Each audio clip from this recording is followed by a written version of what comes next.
Ito, humingi kami ng paglilinis. Patawarin niyo po kami sa mga kasalanan namin. Gawin niyo kaming karapat-dapat na lumapit sa inyo. Alang-alang sa kabutihan at kalinisan ng iyong anak na si Jesus na siyang nagpapabuti at naglilinis sa amin. Turuan niyo po kami, Panginoon. Akayin, kayo po gusto namin maging tagapagsalita ngayon, tagapangaral. We like to hear your voice and your voice alone. So use your servant only as your instrument, but be our speaker. Bless us. Teach us. In the name of Jesus, your Son, we pray with thanksgiving. Amen. 1 Peter 3:1-6 from the Contemporary English Version. Uunahin po natin ang verses 1-2. If you are a wife, you must put your husband first. Even if he opposes our message, you will win him over by what you do. No one else will have to say anything to him, because he will see how you honor God and live a pure life. The context is that Peter is speaking to Christian women whose husbands are not believers in the Lord. At sabi niya, kung ikaw ay isang babaeng may asawa, dapat mong inuuna ang iyong asawang lalaki. Kahit pa sinasalungat niya ang mensahe namin ng mga guro ninyo, ay madadala niyo sila sa Panginoon, hindi sa pamamagitan ng pakikipagtalo, pag-aaway, kundi sa pamamagitan ng inyong kagandahang loob. At wala nang kailangan pa mag-sermon sa kanya o magturo kung ang mga kilos niyo mismo ay kakabakasan at kakakitaan ng diwa ng Espiritu ng turo ni Kristo. Napakagandang paalala noon, magpahanggang ngayon, that an attractive wife here prioritizes her husband. Kung hindi ka rin lamang handa na ang isang lalaki maging priority ng iyong buhay, huwag kang mag-asawa, huwag mo siyang pakasalan. Ganon din yung lalaki. Hindi ka handa na bigyan ng priority ang babaeng ito, ba't mo papakasalan? Para maabala ka lang sa mga balak mong pasyal, lakad dito at punta doon, ba't ka pa mag-aasawa? So an attractive wife or husband prioritizes the spouse. An attractive wife, according to Peter, behaves well for her husband's honor. Kailangan ng isang tunay na babaeng nananalig sa Diyos ay kapuri-puri ang pamumuhay to the point that her life honors God. That she lives above and beyond suspicion and blame, especially when it comes to marital faithfulness. Dapat ang isang babaeng may asawa ay walang ginagawang masama at mukha ring walang ginagawang masama. Hindi sapat na sasabihin, wala akong ginagawang masama. Oo nga, pero mukha meron. Nasisiraan ang dangal ng Diyos, nasisiraan ang dangal ng asawa, at gusto kong bigyan ng diin, pagamat ang detalye dito ni Pedro ay address to believing women, kung ang kausap niya are believing men, ganyan din nasasabihin niya sa pakikitungo ng men na ito sa kanilang may bahay o asawang babae. Hindi sapat na walang ginagawang masama. Kahit mga anak, Mami, wala akong ginagawang masama. Oo nga anak, pero mukha meron. So dapat hindi ka lang mukhang walang ginagawang masama at wala talagang ginagawang masama pareho. So an attractive wife wins her husband by how she makes him feel about his importance to her. Walang nangyayari sa isang babaeng o nakakilala sa Panginoon na hilig mag-Bible study, umattend ng choir, magkaroon mga ministry sa church, tapos pinapabayaan niya yung asawa, pinapabayaan yung anak, pinapabayaan yung bahay. Uuwi ang asawa, walang makain, kaya walang maisuot, hindi maayos ang bahay dahil lagi nasa prayer meeting si Ginang, dikones dito at dikones doon, kumakat na dito at may visitation doon, nasa sariling bahay na papabayaan. Sabi ko, kung gusto nyo talaga, na madala sa Panginoon ang inyong mga kabiyak, unahin nyo sila, mahalin nyo, para hindi sila magselo sa Diyos, para hindi sila magselo sa church.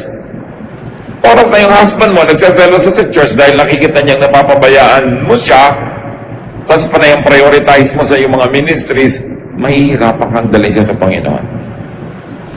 Kaya hindi sapat yung naglilingkod kasi ako sa Diyos, because your family is your first ministry.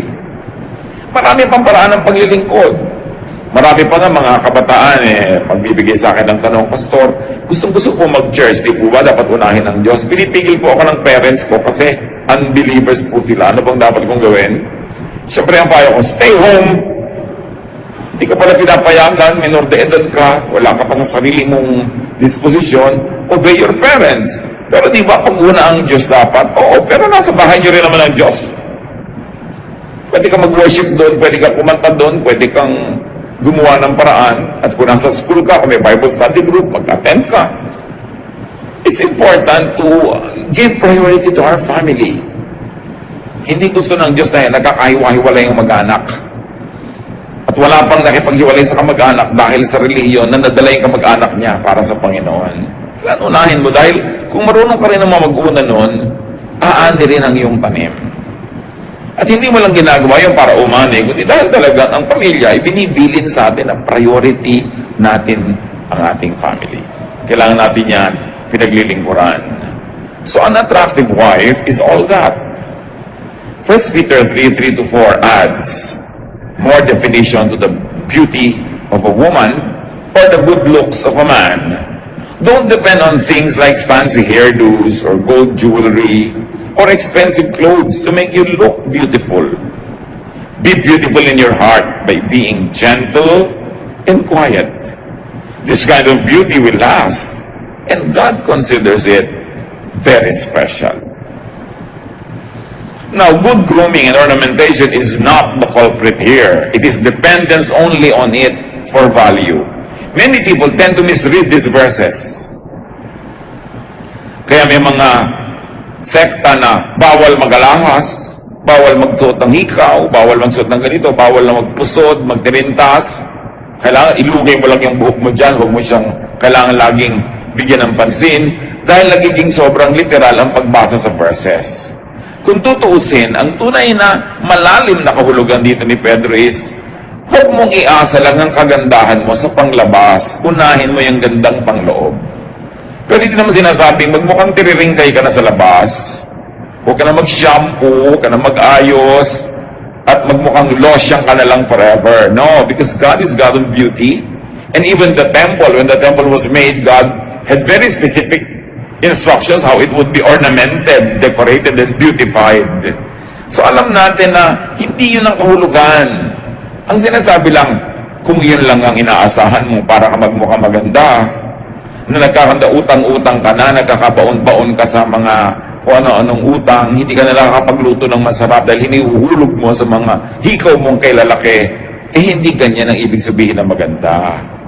Pero kung napagsasabay-sabay mo naman yon, lalo din nireregalo pa nga sa inang asawa mo, ano naman ang masama na isuot mo yon? Dahil ang lahat ng magagandang bagay, ang mga hiyas, mga perlas, precious metals, are also created by God. And whenever you use them, not to eclipse your spiritual beauty, but to enhance, God is glorified because God is God of beauty. Huwag nating dadalhin yung mga ganitong verses to exaggerated misreading because they become very oppressive. And the tendency of people who read it that way is that they also become very judgmental of others. Kaya kung isa kang babae na ang nadinig mo at naituro sa yung interpretasyon ay literal na literal, ang tendency mo, hindi ka lang hindi mag-aalahas, hindi ka lang hindi mag-aayos ang buhok, i-judge mo rin ang lahat ng kapwa mo babae nag-aayos. And then it goes against the very nature of Christian teaching of non-judgmentalism. So do not carry this teaching too far. Do not take it too literally, because biblical language could be symbolic or could be exaggerating many times. Tulad ng tinatawag nila, Sea of Galilee. The Sea of Galilee is not a sea, it's a lake. It's a very small lake. But to exaggerate its significance to the people around that lake, they call it sea. Ganon, kailangan na unlock natin yung how to read the Bible. And most of the time you say, well, because it's an Eastern literature, and it was written long ago, the tendency is for the language to employ exaggeration. To be dramatic. Parang sinabi mo, malungkot ba yung pelikula? Bumaha ng luha sa sinehan. Siyempre, hindi naman talaga literally bumaha. Kaya mga sabing mula ng inibigit at binugo mo ko ay luha ang aking banig. Luha ang aking unan. It's all poetic language. And the Bible was written that way. So huwag natin siyang babasahin at i-apply to very absurd proportions that we become enslaved, trying to follow it to the letter in a very, very oppressive way.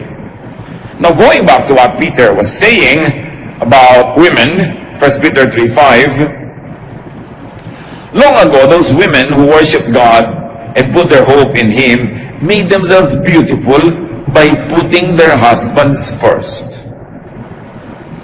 So pag nagtanungan yung mga misis, anong ginagawa mo ngayon? Nagpapaganda. Naglalaba ka, ano? Kasi by putting their husbands first. Anong ginagawa mo? Nag-beautify. So, pinagluluto mo yung husband mo. Kasi daw noon, ang pagpapaganda ng mga babae ay dinadaan nila sa pag-uuna sa pangangailangan ng kanilang asawa. But of course, this prioritizing of husband does not only mean na maging chimay ka, na maging kusinera ka, maging labandera ka. Mas may malalim siyang kahulugan. Na inuuna nilang uri ng pagpapaganda ay paglilingkod sa asawa sa pamamagitan ng pagiging tapat. Maging malinis na babae, tapat na babae na hindi nangangalon niya, hindi nachichismis sa kapitbahay, hindi gabing-gabi na wala pa, hindi kung sino-sinong mga kasama. Yun ang sinasabi rin, unahin mo ang iyong asawa. Kesa sa hilig mo halimbawang mamasyal, kesa sa hilig mong gumayak-gayak. Lalo kung ang asawa mo halimbawa nasa abroad, kanino ka man sobrang magpapaganda? Diba? So, mapag-iisipan ka ng kapitbahay mo, labas ka ng labas, ang ganda-ganda mo, tapos wala yung asawa mo. So sabi, unahin mong asawa mo, ang ibig sabihin, yung dangal niya, unahin mo kaysa sa hilig mo at katinang yung paa na mamasyal. Lalakad ka, dapat kasama mo lagi mga anak mo para hindi ka na pag-iisipan ng masama. At kung hindi anak mo, kailangan hipag mo, kamag-anak ng asawa mong lalaki para wala silang masabi sa'yo. Dahil sila mismo yung kasama mo. Kung ang kasama mo lang, kamag-anak mo, baka sabihin pa nila, kinukonsinti naman kamag-anak nila. Pero in-laws mo kasama mo, biyanan mong kasama mong mamasyal, mag-spa, hindi ka magchichismis. This is what it really means to prioritize your husband, to prioritize his honor, his dignity. Lalo ngayon, napakarami pong mga mag-asawang hindi magkasama dahil sa trabaho, mga ginang at mga Mr. Den. Hindi nyo kailangan sobrang magpa-sexy, magpaganda, lalo wala naman yung asawa nyo. Yun ang pagtitiis at yun ang sakripisyo na hinihingi para sa mga banal na babae at ganoon din sa mga banal na lalaki. Kailangan hindi nalalagay sa alanganin ng dangal ng inyong kabiyak. But all being said, Peter was saying that women should not depend on outward decoration for beauty. Hindi sinabing don't decorate. Hindi sinabing don't wear this and don't wear that. Literally, kundi don't depend on it for substance because it can never compensate for a bad character. Kahit busilak sa kaputian ng iyong suot, pero kung marami ang iyong kalooban, baliwala yun. Kasi sinasabi, unahin mo character development. Kung meron kang limited time para magpaganda ng kutis o magbasa ng Biblia, dapat unahin mo yung pampaganda ng iyong espiritu. Pero kung meron ka naman talaga magaling na time management, magsasabay mo naman yan eh. Hindi naman kailangan mamili lang ng isa sa dalawa. Kailangan lang time management. Isipin nyo, lalo yung mga mahilig mag-beauty parlor, ilang oras na nasa beauty parlor ang isang tao, ilang oras ka nagbabasa ng Biblia, ilang oras ka nagko-quiet time, gaano katagal na nag-uubos ang panahon sa pagpapatuwid ng buhok na kulot at sa pagkukulot ng buhok na tuwid. Diba? Sa pagpapalight ng color ng dark hair at sa pagpapadark naman ng light. Gaano karaming oras ang nauubos sa pagpapantay ng mga kilay na hindi magkapantay-pantay. Gaano karaming oras ang nauubos kahit ng mga lalaki sa pagpapaganda ng mga katawan. Hindi yun masama. Pero ang point, dapat naman mas marami kang oras ay nauubos sa pagpapatalino ng utak mo, pagpapadami ng iyong alam, at pagpipigil sa sarili para yung karakter na maganda, matino, maayos, ang siyang mangibabaw. So how much of our time, our talent, our treasure do we invest in things that are purely physical and will not last? You know that beauty does not last. Yung nagkukulay ng buhok, 2 linggo pa lang lumalabas sa ulit mga puti doon sa may roots. It really doesn't last. So mahalaga karakter, sabi, dahil sa tingin daw ng Diyos, yun ang mahalaga. And this requires no financial expense. yung character development. So don't let what is seen outside define your beauty. Pag sinabing, uy, kilala mo ba yung asawa ni ano? Alin yung mahaba ang buhok o yung alin yung mabait? Diba? Alin yung ang laki-laki ng hikaw o yung patulungin? Anong klaseng impression ang ginagawa natin? Kasi hindi lang tao ang nakakakita. Ang pinakamahalaga sa lahat, our audience of one, the Lord, who is pleased when the Lord sees good character at work. So be beautiful inside by being gentle, sabi, and quiet. Hindi maganda yung babae na sobrang buwangera. Malakas magsalita, malakas tumawa. Yung nakita mo na yung ngala-ngala pag tumatawa, kahit maganda yung skin niya, baduy pa rin. Sabi, gusto mo maging magandang babae ka, yung maging mayumi ka. No? Hindi yung pag nakaupo, nakabuka ka. Pag naglalakad, parang kabayo. Kung makakembot, parang karetela sa makubakong kalsada. Sabi, kailangan gentle, quiet. Yung nandyan siya, kasi mapapasin, ay nandito pala siya. Hindi ang ingay-ingayang, tadang, eto ako. Binabaligtad kasi yun because of the showbiz orientation of today's culture. Kailangan ipinagsigsigawan mo maganda ka. Kailangan 5 kulay ng buhok mo at makintab-kintab pa para katingnan. Tapos pag tinanong ka, spell no, sa mo, ano yun? Hindi mo pa kayang spellin pala yung no. Pero ang daming kulay ng buhok mo. So mahalaga, hindi pa samang may kulay, pero dapat pagka naman kinausap ka, ay, hindi lang pala buhay niya, ang buhok niya makulay, pati katalinuhan niya, maganda. Sabi, don't settle for something that is superficial. Because superficial is only for 3 seconds. What can sustain is character. Nakita nyo yung kagagandang mga artista, bakit sa kabila ng ganda, hinihiwalayan pa rin ang asawa? Kasi hindi matiis ang ugali. O hindi matiis yung laging insecure dahil hindi siya secure enough because sa kagandahan ng asawa mo, ang daming umaaligid. At sa pagkilos naman niya, mukhang pagbibigyan niya, talagang mababaliw yung asawa mo sa pag-aalala. Kaya ang nangyayari, nagkakahiwa-hiwalay. Inner beauty, good character is a kind of beauty that lasts. And God loves. So kung may beauty project, ang mga beauty project ko, kailangan tumuwid ang buhok ko, o lumiit ang baywang ko, o matanggal ang mga pekas ko at mga kulugo sa mukha, etc. Dapat meron ka ring inner beauty project. Babawasan ko ang kadaldalan, babawasan ko pagchismis, babawasan ko pag-iisip ng masama, mas magiging mabuti akong asawa at ina o ama. Yung inner beauty project. Outer or outward beauty is temporary. It is costly. It's high maintenance. Ang buhok, pag sinunod mo yung arte, hindi na lang sapat ngayon na ginugupit. Kailangan sina shampoo, kino-conditioner, may leave-on conditioner pa, may highlight pa yan. At ang buhok, pati ngayon, ay nire-relax na rin. Dahil stressed ang buhok.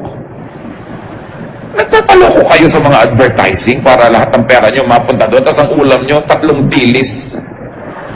Hati-hati kayo anak sa dilis, mahal magpa-straight ng buhok ha. Tapos pag yung ulo mo, nahihilo ka tuloy. Hindi na pinagpapapaniwalaan dapat yung mga nakikita nyo na computer-enhanced advertising. Walang ganong buhok sa totoong buhay. But it's really not just about looks, even among men. 1 Samuel 16:1-7, kala nyo babae lang yun? One day, God said, Samuel, I've rejected Saul and I refuse to let him be king any longer. Stop feeling sad about him. Put some olive oil in a small container and go visit a man named Jesse who lives in Bethlehem. I've chosen one of his sons to be my king. So sabi nitong si Lord, alam mo, sobra na ang mga kamalian niyang Saul na yan, at tama na ang pagiging king. Pipili na ako ng iba.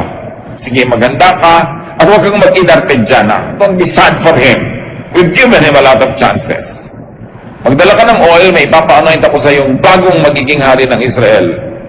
So when I show you which one of his sons I have chosen, pour the olive oil on his head. Samuel did what the Lord told him and went to Bethlehem. When Jesse and his sons arrived, Samuel noticed Jesse's oldest son, Eliab. He has to be the one that the Lord has chosen, Samuel said to himself.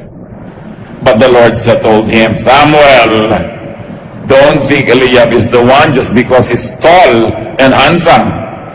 He isn't the one I've chosen. People judge others by what they look like, but I judge people by libre. Pero nagbabayad ng 600 para ito with the 1970s, very early 70s, yung pelikula ni Franco Zeffirelli, Romeo and Juliet, si Olivia Hussey. Pagkaganda-gandang babae.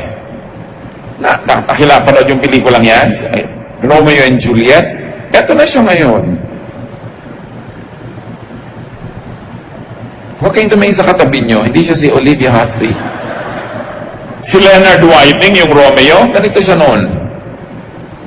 Ngayon, ganun.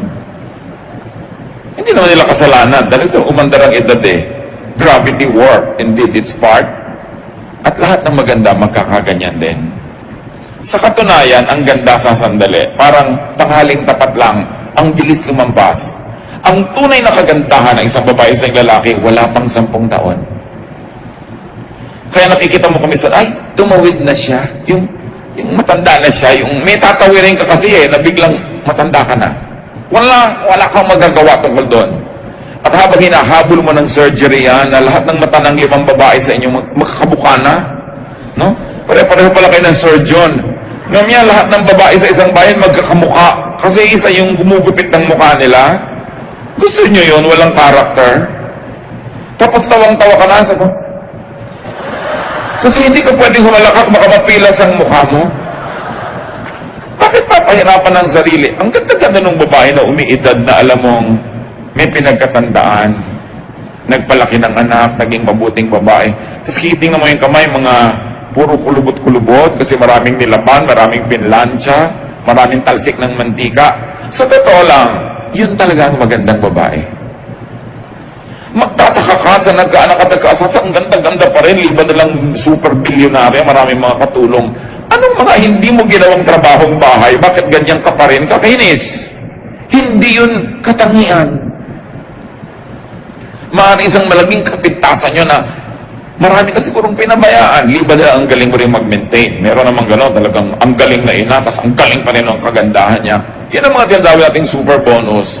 Pero among ordinary mortals like us, talagang pagtatrabaho, paglilingkod, bumubukol, pumepeklat. At yun ang talagang tunay na tropeo ng kagandahan. Meron ako isang kilalang tatay, laglag na laglag ang balikat niya. Yung pala, lagi siyang may dalang mabibigat na toolbox kasi mekaniko. Tapos wala siyang sariling sasakyan, buhat-buhat niya kahit saan. Ang ganda naman mga balikat ng tatay na gano'n, yung lumaglag na sa paghahanap buhay para sa mga anak. What is your concept of beauty? A beautiful body is a body that shows how it served well. God, loved ones, country, church. Kaya may mga bayani na may mga halimbawa na tamaan ng bala, may mga peklat, hindi nila ipinapaayos. Kasi yan ang badge of their heroism. Isang patunay na meron sila naging mga paglilingkod.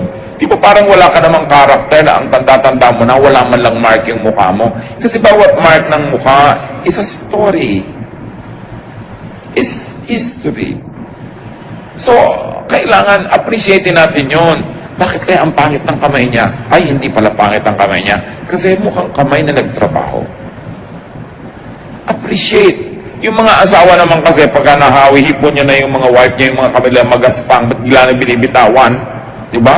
Dapat mong lalong masahihin dahil naglalaba pala siya, namamalansya, nagluluto. Alam niyo yung maghiwa-hiwa ka lang at kung ano, sari-sari talaga nangyayari sa kamay mo. It's important. Huwag tayong magpadala sa standard ng sanlibutan. Huwag tayong magpauto sa advertising. Huwag nating gayahin ang mga artista na 70 years old na, mukha pang 30. It's a joke. Yung generic face, magkakamukha, it's a joke. Don't be enslaved by such warped values. Be free. Age gracefully. And if the years will show in your face, in your hands, in your body, and those creases and those warts and those scars tell of a wonderful service to humanity, you are a very beautiful person. Be humble, be good, and be substantial. Kung nagkataong maganda ka pa outwardly. Pero huwag mainggit sa maganda, magtatabla din kayo balang araw. Sa mga balang araw, magiging magkamukha din tayo.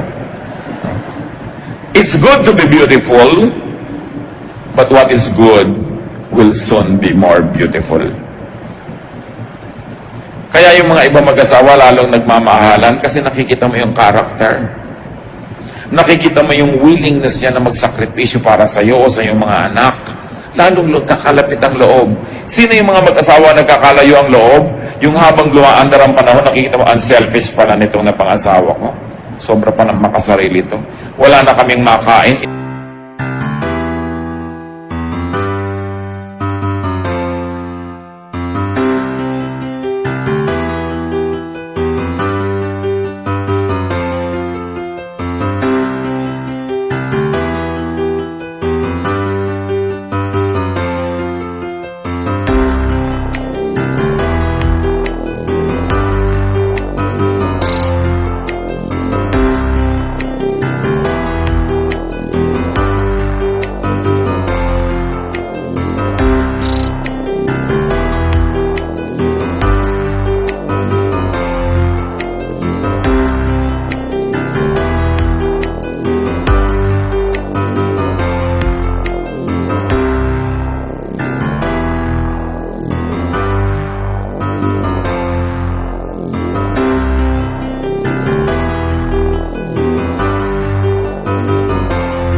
Live-in, huwag sabayin. Kung kailangan pumili ng isa, pumili ng mabuti. Always prioritize character. And always prioritize the honor of your spouse more than what you itch to do. That is what it means to prioritize our families. And that is high worship. That is pure religion. To be very good to your spouse, to your children. God loves you. Ama namin, pakasuriin niyo po kami, Panginoon, kung nadadaya kami kumisan ang sanlibutan. Well, we know that it is good to have good grooming, to be neat, to be presentable. Teach us where it should end. Turuan mo kami, Panginoon, na magbigay ng hangganan sa pagiging sobrang makalupa at makakatawan lang. Ganon din turuan mo kami, Lord, sa pag-appreciate ng aming kapwa, na mas pahalagahan naming tingnan ang ganda ng kanilang ugali at pagkatao kaysa panglabas lang. Huwag kaming marahuyo, Panginoon, huwag kaming madaya at malasing sa nakikita ng mata. Na pati ang propetang si Samuel ay muntik ng madaya nung makakita siya ng matangkad at magandang lalaki. Akala niya yun ay yung choice niyo. At kung meron sa amin mga kapatiran, Panginoon, na wala nung mga assets na yon na ipinagdiriwang ng sanlibutan, pero meron mga internal, spiritual, emotional, intellectual assets. Turuan mo kami, Lord, to find value in ourselves. Not to be inferior. Not to be envious of others. Not to compare ourselves with others. But to continue, Lord, to be thankful that you have given us spiritual, emotional, and intellectual assets. Turuan mo rin kami pahalagahan yun sa aming kapwa.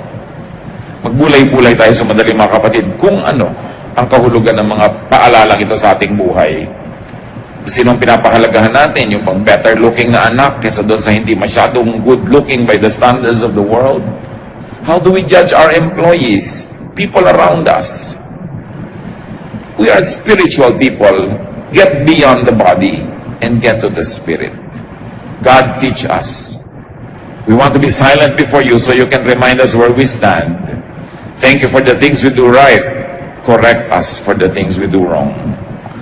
Let us spend some time in silent meditation.